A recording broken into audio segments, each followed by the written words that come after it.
কেন গো মানুষ মরতে চাইবে? কেন মানুষ বাঁচতে চাইবে? কেনই বা মানুষ পালাতে চাইবে? তার কারণটা কি বন্ধু? জাহান্নামীদের জন্য সবচেয়ে কম আযাব হলো আগুনের এক জোড়া জুতা। নাউজুবিল্লাহ কন্যা।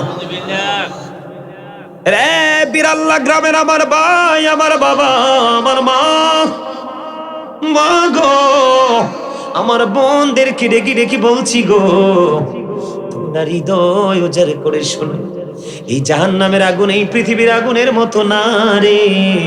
হযরতে আবু হুরায়রা রাদিয়াল্লাহু তাআলা আনহু থেকে বর্ণিত হাদিস কানা, আমার নবী বলেছে, পৃথিবীর উম্মত হৃদয় খুলে শোনো, আজকে আমি এই বিরাল্লার আমার ভাই বাবা, আমার মা বোনদের হৃদয়ের জানালা খুলে দিয়ে শোনো গো, আমার নবীজি জানিয়ে দিয়েছে জাহান্নামের আগুনটা আমার আল্লাহ 1000 বছর তাপ দিয়ে উত্তপ্ত করেছে।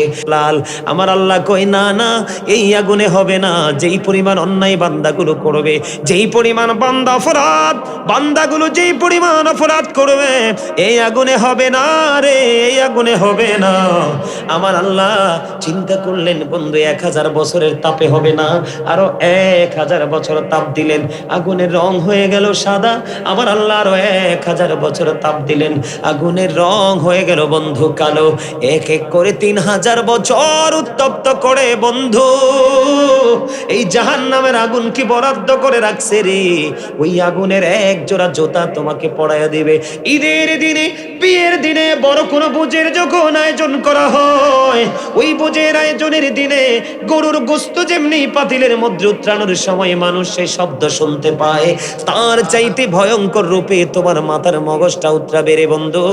ও বিরাল্লার মানুষ কেমন করে বসে রইলা ঘরে? আমার আল্লাহ বলেছে, বান্দা আমি আমার বান্দার উপর অত্যাচার করি না। সূরা ইউনূস খুলে দেখেন বন্ধু, আল্লাহ বলেছেন, ইন্নাল্লাহা লা ইয়াযলিমুন নাসা শাইআন ওয়ালাকিন্নান নাসা আনফুসাহুম ইয়াযলিমুন। আমার আল্লাহ জানিয়ে দিয়েছে, আল্লাহ আল্লাহর বান্দার উপর অত্যাচার করে না, বান্দা নিজেই নিজের উপর অত্যাচার করে। খেয়াল করেন আল্লাহ কি ওয়াজ করতেছে। আল্লাহ বলেছেন, যারা জুলুম করে আল্লাহু লা ইউহিব্বুজ জালিমিন, আল্লাহ বলেছে অত্যাচারীদেরকে আল্লাহ ভালোবাসে না। আমার আল্লাহ আরো বলেছেন, ওমালিজ জালিমিন মিন আনসার, জালেমরা যখন বিপদে পড়বে, চারপাশ যখন বিপদ তাদেরকে গ্রাস করে ফেলবে, আমার আল্লাহ বলেছে তাদের জন্য আমার আল্লাহ কোনো সাহায্যকারীও রাখে না। এমন বিপদে পড়ে যাবে, আগুনের একটা জোড়া জুতা পরিয়ে দিবে রে বিরাল্লার মানুষ, তোমার সেদিন অবস্থা পুরো প্রতিকূলে চলে যাবে। তুমি কাঁদবে, তুমি চিৎকার করবে, তুমি হাহাকার করবে। তোমাদেরকে আমি বলে দেই, কোরআন শরীফের 19 পারা সূরা শুআরার 88 নাম্বার আয়াত খুলে দেখো। আমার আল্লাহ বলেছে, যেই সন্তানের জন্য গোলামি ছেড়ে দিয়েছো, যেই সন্তানের জন্য সুদ খেয়েছো, যেই সন্তানের জন্য ঘুষ খেয়েছো, যেই সন্তানের ভবিষ্যতের জন্য নিজের জীবনকে কুরবানি করে দিয়েছো, আমার আল্লাহ বলেছে, বান্দা কেমন করে এত বোকা হলি রে, কোনো ভালো আলেমের সাথে প্রেম লাগাইতে পারলি না। আমি আল্লাহ বলে দিলাম, কোরআন শরীফের 19 পারা সূরা শুআরার 88 নাম্বার আয়াতে আমার আল্লাহ বলে দিয়েছেন, ইয়াউমা লা ইয়ানফাউ মালু ওয়ালা বানুন।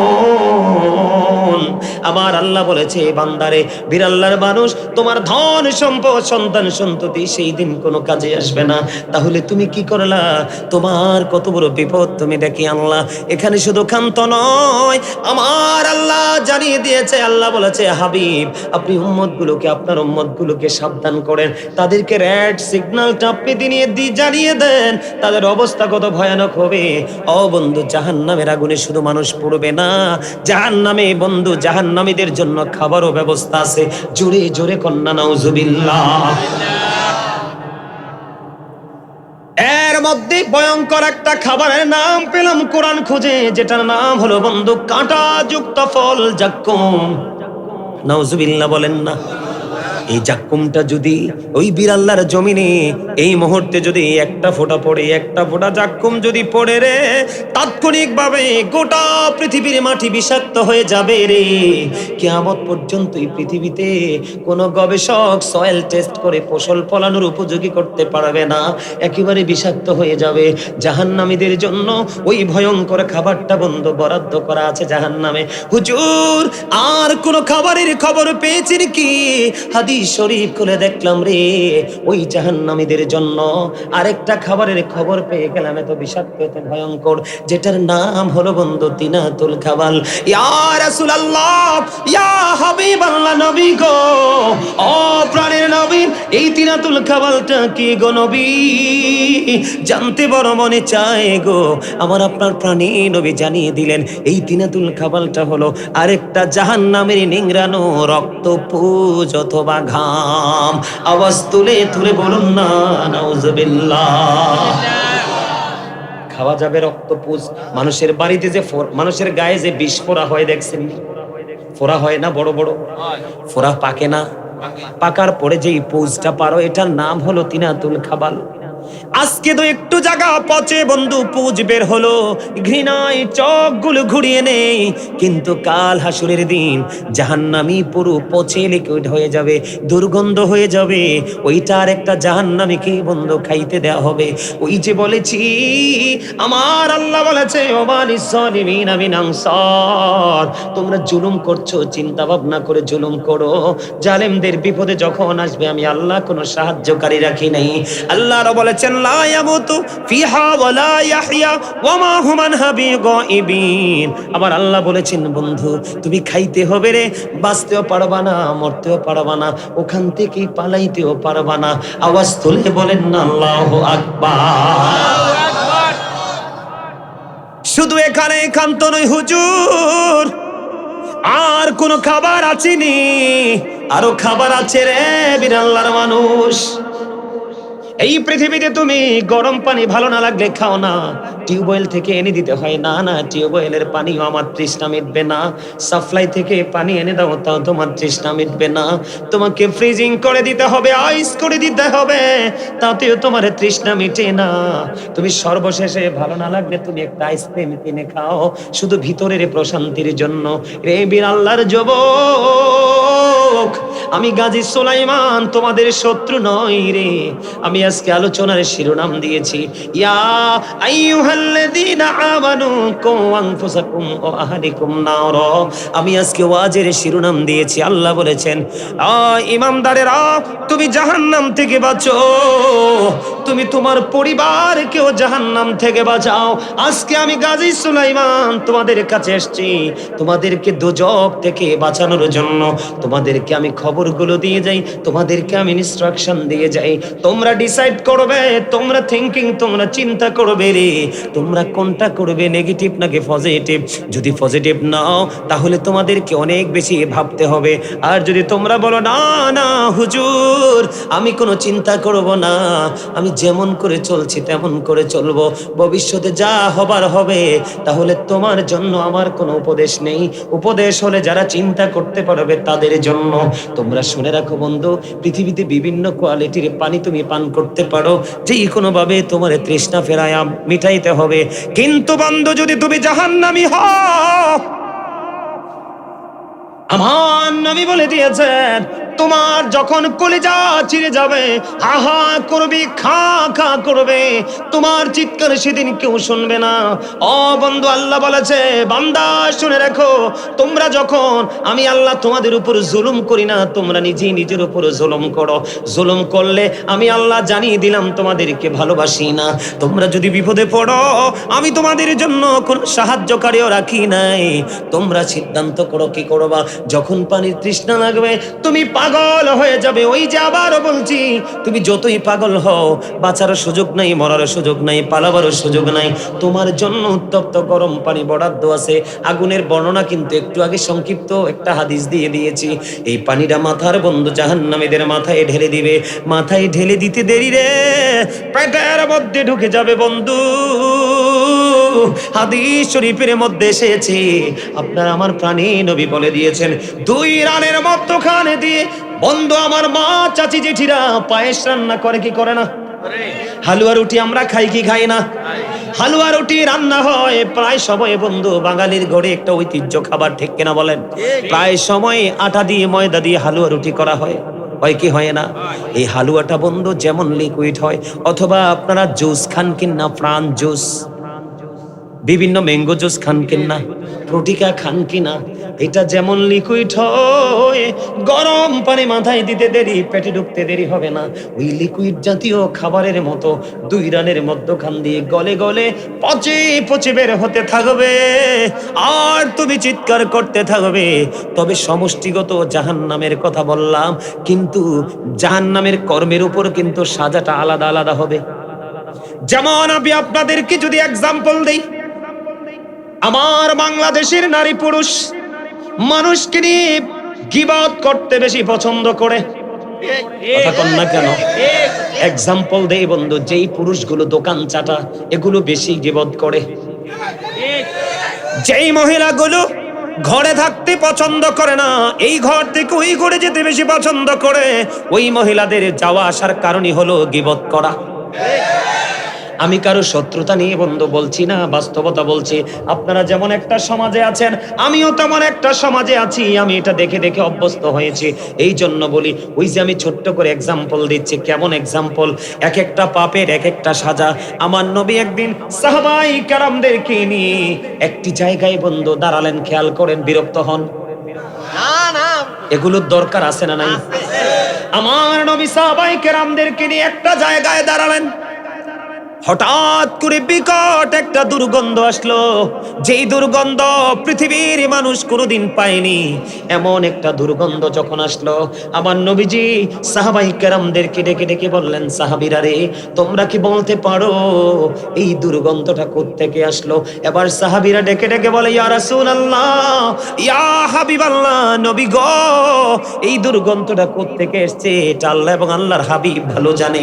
এই কথা বলতে দেরি আমার নবীজি বলে, তাহলে এবারে শোনো। নবী গো, কিসের দুর্গন্ধ? নবীজি বলেছেন, এই দুর্গন্ধটা হলো ওই ব্যক্তি থেকেই আসছে। এই ব্যক্তিটা কে গো? ও নবী, এই ব্যক্তিটা কে? আমার নবী বললেন, ওই ব্যক্তিটা মুমিনদেরকে নিয়ে গীবত করতেছে, এই কারণে তার মধ্য থেকে এত বেশি দুর্গন্ধ বের হয়েছে।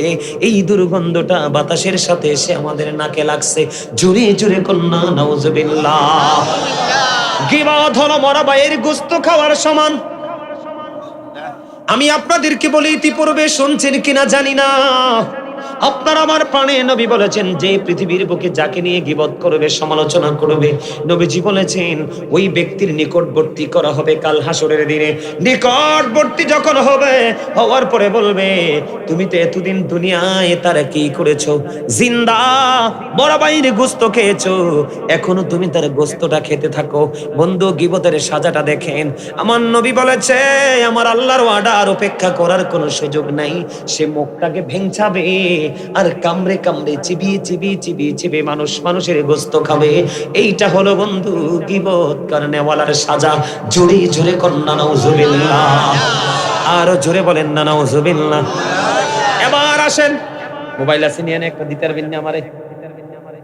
দেন। এই যে একটা মোবাইল, কিছু করা লাগবে না, এটা মোবাইল চিনেন তো সবাই? বন্ধুরে আমার, এই মোবাইলের মাধ্যমে তাৎক্ষণিকভাবে মানুষ অন্যায় করে। কেমন অন্যায় জানেন? নবীজি বলেছেন, নবীজি বলে দিয়েছেন, মানুষ হাসতে হাসতে এমন অপরাধ করে রে, মাসরিক থেকে মাগরিব পর্যন্ত জাহান্নামের দিকে এগিয়ে যায়। তার মানে পৃথিবীর এক প্রান্ত থেকে আরেক প্রান্ত পর্যন্ত যত দূরত্ব, ততটুকু সমপরিমাণ জায়গা মানুষ জাহান্নামের দিকে এগিয়ে যায়। হুজুর, হাসতে হাসতে পাপটা কি? যেমন ধরেন মিথ্যা কথা, আমি আছি কোথায়? কংসনগর, কিন্তু আমি যদি বলতাম আমি আছি দেবিদ্বার বাজারে, এটা মিথ্যা কিনা? আরো জোরে বলেন, মিথ্যা কিনা? আমার দিকে তাকান, মিথ্যা বলা মুনাফিকের নমুনা। মুনাফিকের 3টা নমুনা। একটা হলো কথা যখন বলবে মিথ্যা বলবে। সে যখন কেউ যখন তার কাছে আমানত রাখবে সেটা খেয়ে ফেলবে। সে যখন ওয়াদা দিবে ওয়াদা ভঙ্গ করে ফেলবে। একদিকে মিথ্যাবাদী, আরেকদিকে মুনাফিক। আমার দিকে তাকান, আল্লাহ কোরআনে বলেছে ইন্নাল মুনাফিকিনা ফিদ দারকিল আসফালি মিনান নার। আমার আল্লাহ বলেছেন the hypocrites will be in the lowest place of hell. মুনাফিকরা জাহান্নামের সর্বনিম্ন স্তরে থাকবে। এবার আসেন বন্ধু, মিথ্যা কথাটা, এটার প্রতিফলটা কেমন হবে, ভয়ঙ্করতা কেমন হবে? বন্ধুরে আমার, আমার নবীজি বলেছেন একটা মানুষ যখন যেই কোনো অজুহাতে মিথ্যা কথা বলে, কি বলে? মিথ্যা কথা বলে, তার মুখ থেকে এত বেশি দুর্গন্ধ বের হয়। এই দুর্গন্ধের কারণে, মিথ্যা বলার কারণে তার মুখ দিয়ে এত বেশি দুর্গন্ধ বের হয়ে আসে রে। এই দুর্গন্ধের কারণে তার সিকিউরিটি হিসাবে যে ফেরেশতা তার সাথে নিয়োজিত আছে, মুখের দুর্গন্ধ সইতে না পেরে 1760 গজ দূরে এসে তাকে ছেড়ে চলে যায়। তার মানে 1 মাইল দূরে চলে যায়। জোরে জোরে করুন নাউজুবিল্লাহ। আমাদের গ্রামের মধ্যে আছে, বাংলাদেশে কিছু বক্তা আছে, কিছু নিজেকে পীর দাবি করে, কাল্পনিক গল্প বানায় বানায় বলে, আছে না নাই? আরো জোরে বলেন, আছে না নাই? আমি আপনাদেরকে বুঝাইতে চাই, আমি কে কি করবেন সেটা আমার দেখার বিষয় নয়। আমার নবীজি বলেছেন যেটা জানবা সেটাই জানিয়ে দিবা, এটা তোমাদের দায়িত্ব। বন্ধুরি আমার, আমার নবীজি বলেছেন কাল্পনিক গল্প বানিয়ে বলে মানুষের মনে আনন্দ দেওয়া, এটাও মিথ্যার অন্তর্ভুক্ত, এটাও মিথ্যার অন্তর্ভুক্ত, এটাও মিথ্যা। কারণ কাল্পনিক গল্পের কোনো বাস্তবতা নাই। কথা বলেন না কেন? আসেনি বাস্তবতা। আমার নবী শব্দটা 3 বার ইউজ করেছে। যে মিথ্যা বললো, কাল্পনিক গল্প বানিয়ে মানুষকে খুশি করলো, মানুষের হৃদয়ে জায়গা করে নিল, এটাও মিথ্যা। নবীজি বলেছেন সে ধ্বংস, সে ধ্বংস, সেই ধ্বংস। 3 বার বলেছে। তার জন্য ঠিকানা হলো বন্ধু জাহান্নামের একেবারে সর্বনিম্ন স্তর। জোরে জোরে কন্যা নাউজুবিল্লাহ। এবার আসেন বন্ধু মিথ্যাবাদী। কিছু কিছু মিথ্যাবাদী আছে এই ঘর থেকে ওই ঘরে মিথ্যা প্রচার করে। এই কিছু কিছু মিথ্যাবাদী আছে এই দোকান থেকে ওই দোকানে মিথ্যা কথা প্রচার করে। কিছু কিছু মিথ্যাবাদী আছে এই সৌমনি থেকে ওই সৌমনিতে মিথ্যা কথা প্রচার করে। কিছু কিছু মিথ্যাবাদী আছে লেখার মাধ্যমে মিথ্যা প্রচার করে, আছে না নাই? এটা আমার বানানো গল্প নয়, সামুরা ইবনে জুনদুব রাদিয়াল্লাহু তাআলা আনহু থেকে হাদিসটা বর্ণিত। হাদিস এসেছে বন্ধু বুখারী শরীফের মধ্যে। আমার দিকে তাকান, আমি আপনাদেরকে কি বুঝাইতে চাই, এই ওয়াজ আপনার আমার জীবনে বেশি প্রয়োজন। দাদা ভাই কি বলেন? আপনার কি পছন্দ হয় আমার ওয়াজটা? এই যে দেখেন মোবাইল, এই যে দেখেন ক্যামেরা, সোশ্যাল মিডিয়ার মাধ্যমে একজন ভদ্রলোককে কলঙ্ক দেখায় লাগাইয়া কালা করে দেয়, আছে না নাই? মিথ্যার মাধ্যমে। কিসের মাধ্যমে? মিথ্যার মাধ্যমে।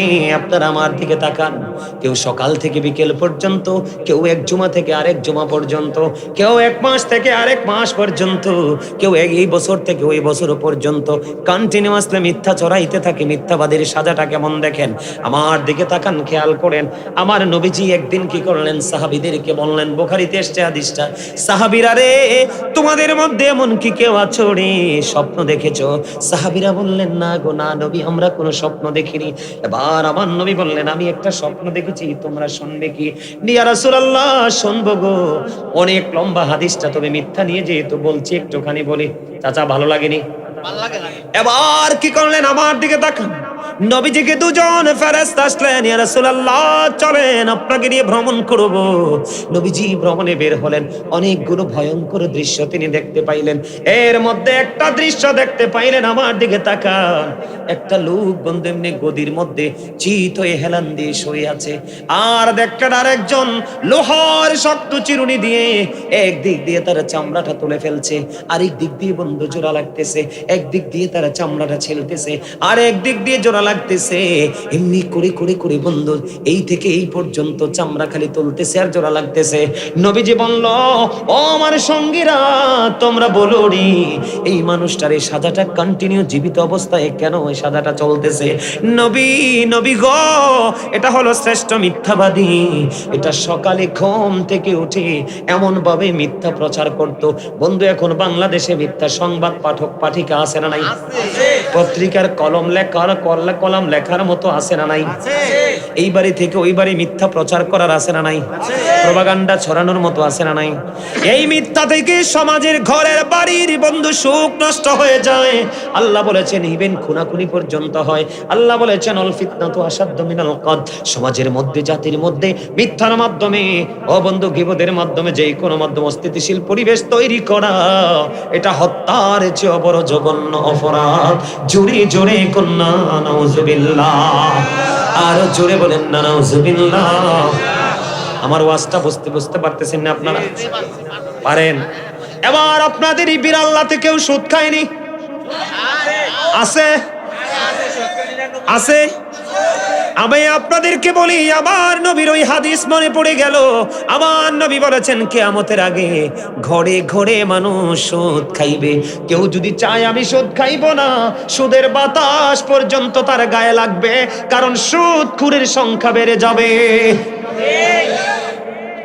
ওই হাদিসের মিথ্যাবাদীর যে হাদিসটার একটা অংশ বললাম, ওই হাদিসের আরেকটা অংশ নবীজি একটা দৃশ্য দেখার পরে এবার বন্ধু নবীজি ঘুরতে ঘুরতে ঘুরতে ঘুরতে একটা রক্তের নদীর কাছে গেলেন।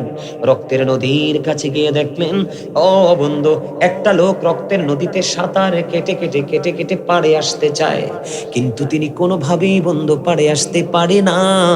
ও বন্ধু, কত করুণ, কত হৃদয় বিদারক ঘটনা।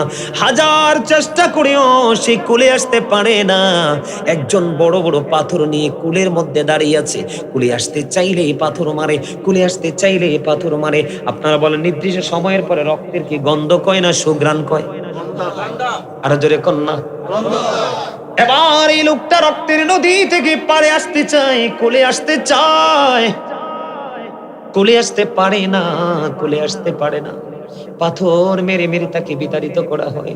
আমার নবী সঙ্গী ফেরেশতাদেরকে প্রশ্ন করলো, তোমরা বলো না এই লোকটা কে রে, তার অপরাধটা কি?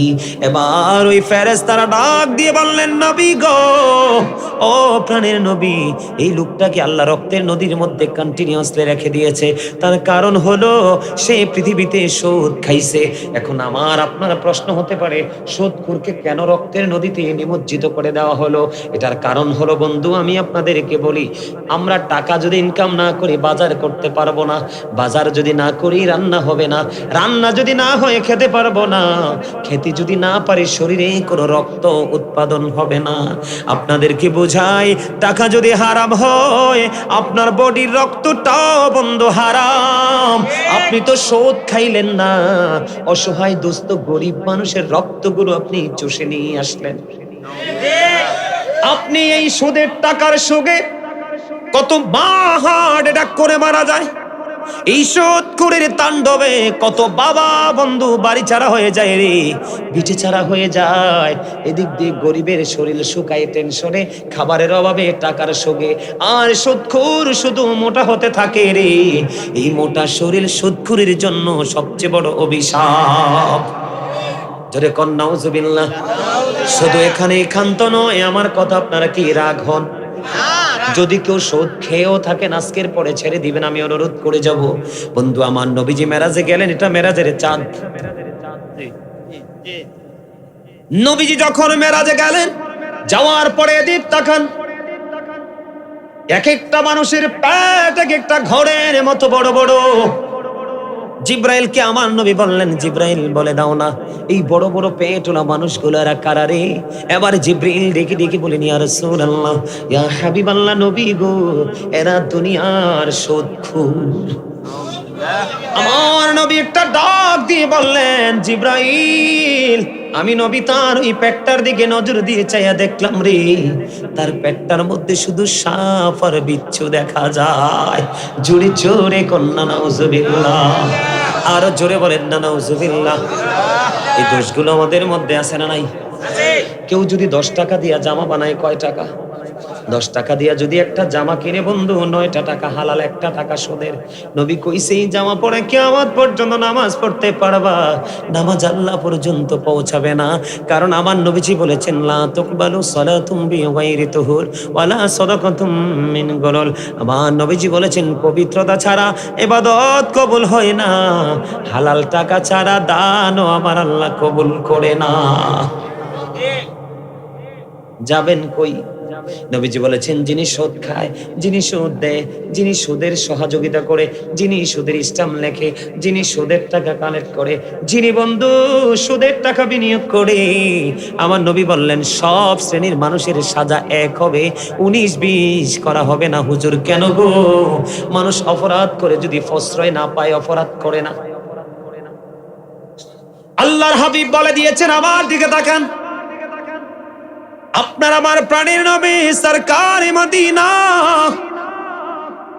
তিনি বলে দিয়েছেন, তুমি জানো একজন মানুষ জালেম, একজন মানুষ সুদখোর, একজন মানুষ মানুষের উপর অত্যাচার করে, মানুষের হক নষ্ট করে, কিন্তু এটা দেখার পরেও সে তোমাকে মাঝে মাঝে বাজার করে দেয়, 500 টাকা হাওলাত দেবা এমনি দিয়ে দেয়।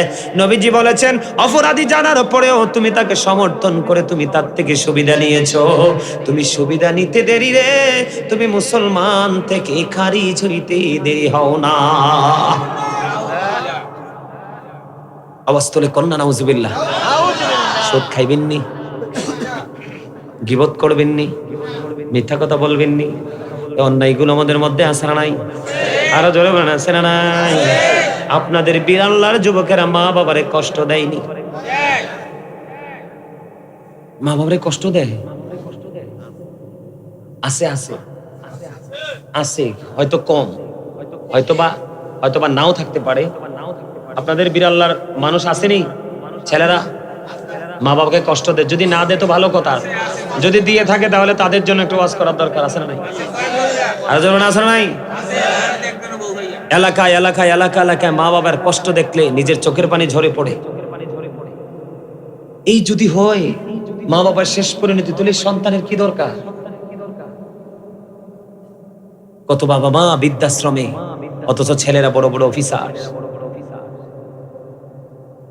ওই দিন দেখলাম টিভিতে 5টা সন্তান, 5টাই সরকারি অফিসার বৃদ্ধাশ্রমে, টিভিতে দেখেছি। আমার ওয়াজ আপনাদের কাছে খারাপ লাগে? এই যুবক,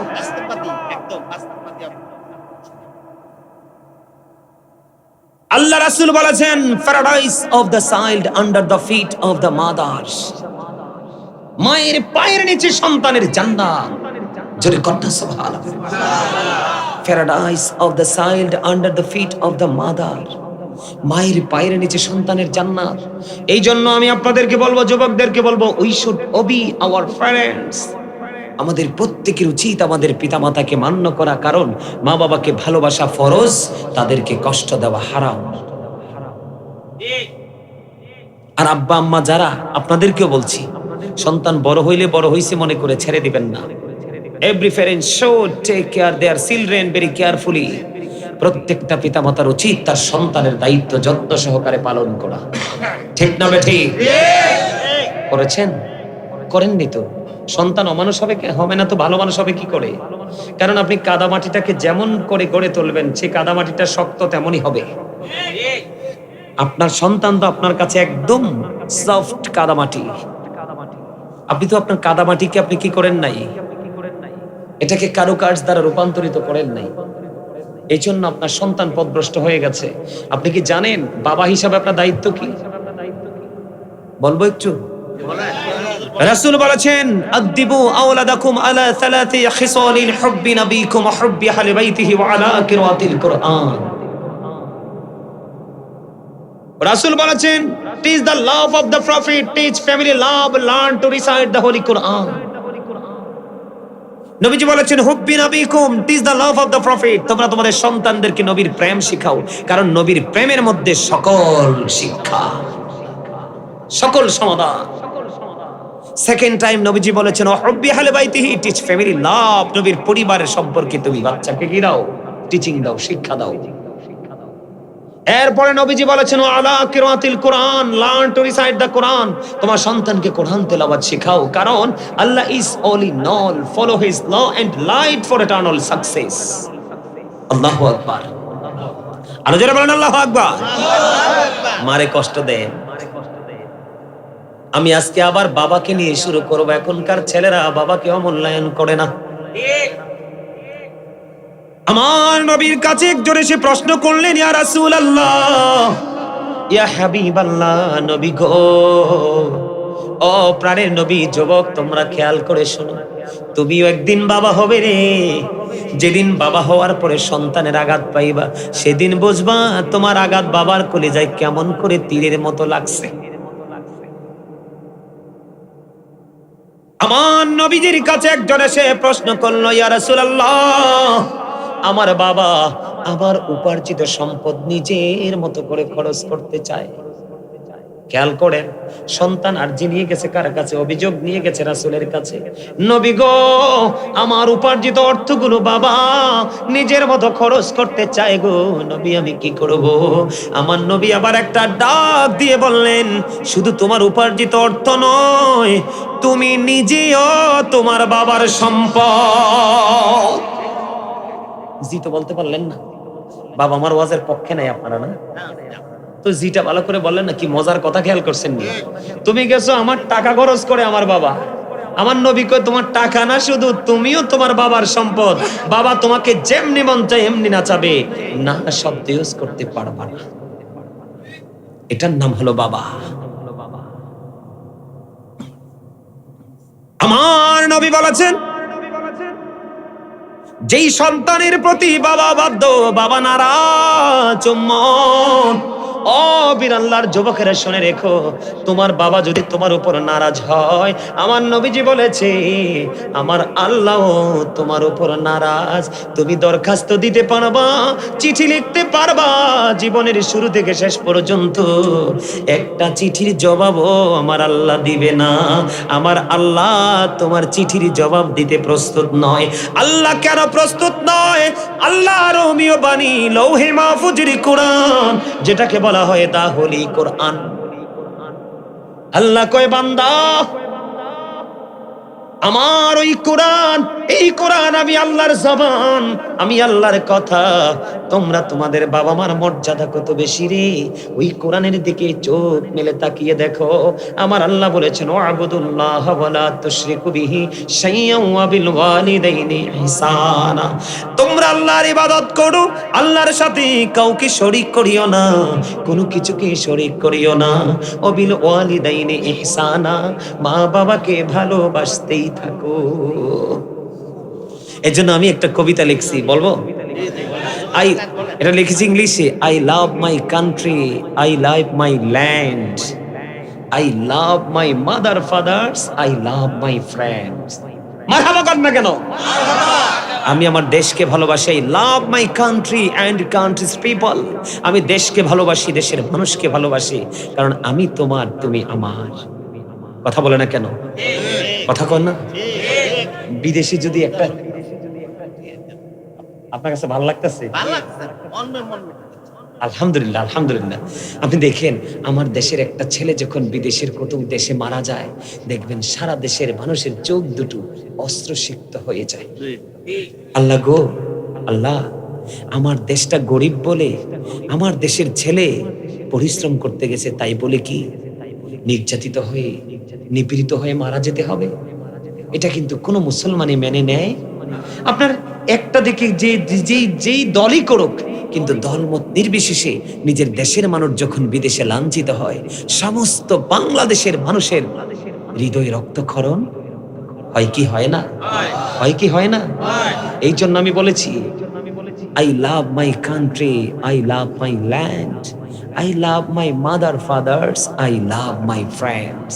জোরে কন্যা মারহাবা, আর জোরে বল মারহাবা। এটা জাগতিক দৃষ্টিতে বলি, জগতের বাইরে যদি গিয়ে যাই, তাহলে I love my prophet Muhammad রাসূলুল্লাহ সাল্লাল্লাহু আলাইহি ওয়াসাল্লাম। জোরে কন্যা সুবহানাল্লাহ। নবীজির নাম মোবারক নিয়ে যেই ব্যক্তি এভাবে চুমু খাবে, নবীজি কাল হাদিস শরীফটা আমি নিজে পড়ছি। নবীজি বলেছে, নবীজির মহব্বতের কারণে নবীজি তাকে হাতে ধরে ধরে কাল হাসরের দিনে জান্নাতে নিয়ে ঢোকাবে। কন্যা সুবহানাল্লাহ। আপনি নবীকে ভালোবাসতে পারেন বা না পারেন, কিন্তু কেউ যদি ভালোবাসে, কারণ যার প্রেম যেমন তার প্রকাশটাও তেমন। কিন্তু আপনি কখনোই কোনো ধরনের এঙ্কার বা তুহমত করবেন, করলে এঙ্কারটা যায়, যদি করেছেন তাকে কিন্তু তার আচরণকে করেছেন, কিন্তু আচরণটা তো নবীকে ঘিরে। তো নেগেটিভ সাইডটা কোথায় গিয়ে লাগে? আমার নবীর কাছে গিয়ে লাগে। নবী যদি নারাজ হয়, আল্লাহকে আপনি কোনোদিনও পাবেন না। আর নবীকে রাজি করতে পারলে আল্লাহ কয় আমি তোমার অটো হয়ে যাই। সুবহানাল্লাহ জোরে জোরে কন্যা সুবহানাল্লাহ, আরো জোরে কন্যা সুবহানাল্লাহ। সুবহানাল্লাহ